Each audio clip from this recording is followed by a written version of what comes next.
আরামবাগের মলয়পুর ২ নম্বর অঞ্চলের পূর্ব কেশবপুর এলাকায় আক্রান্ত হওয়া দলীয় কর্মীদের বাড়িতে গিয়ে খোঁজ খবর নিলেন আরামবাগ লোকসভা কেন্দ্রের সিপিআইএম প্রার্থী বিপ্লব মৈত্র।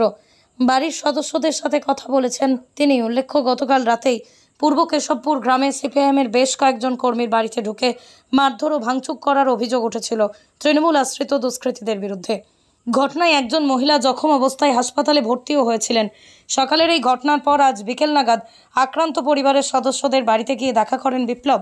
তাদের খোঁজ খবর নেওয়ার পর বিপ্লব বলেন, পুলিশের সাথে কথা হয়েছে, পুলিশ আমাদেরকে আশ্বস্ত করেছে দোষীদের শাস্তি চাই, তবে পুলিশ যদি উপযুক্ত ব্যবস্থা না গ্রহণ করে তাহলে আমরা এই দুষ্কৃতীদের ব্যবস্থা করব।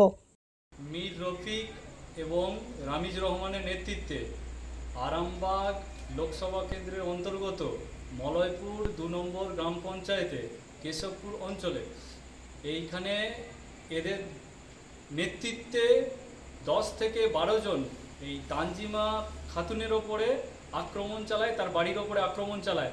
আমরা আজকে তাদের বাড়িতে গিয়েছিলাম, আশ্বস্ত করে এসেছি, প্রশাসনের সঙ্গে কথা বলেছি, প্রশাসন আশ্বস্ত করেছেন যে যথাযথ ব্যবস্থা নেবে। যথাযথ যদি ব্যবস্থা না নেওয়া হয় এর কত দূর যেতে হয় আমরা সেটা দেখব, আর এই দুষ্কৃতীদের যেন শাস্তি হয় সে ব্যবস্থাও আমরা করব।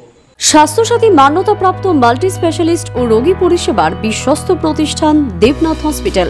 রয়েছে ICU, NICU, USG, TLH, dialysis বিভাগ, ল্যাপারোস্কোপিক, শল্য, অর্থোপেডিক, ডিজিটাল এক্স-রে, বন্ধ্যাত্ব চিকিৎসা সহ উন্নত চিকিৎসা পরিষেবার আরও একাধিক বিভাগ। রয়েছে ঔষধের দোকানও। আমাদের ঠিকানা বাসুদেবপুর মোড়, আরামবাগ, হুগলি। যোগাযোগ নাম্বার 8373074998। এছাড়াও যোগাযোগ করুন 8373074999 এই নাম্বারে।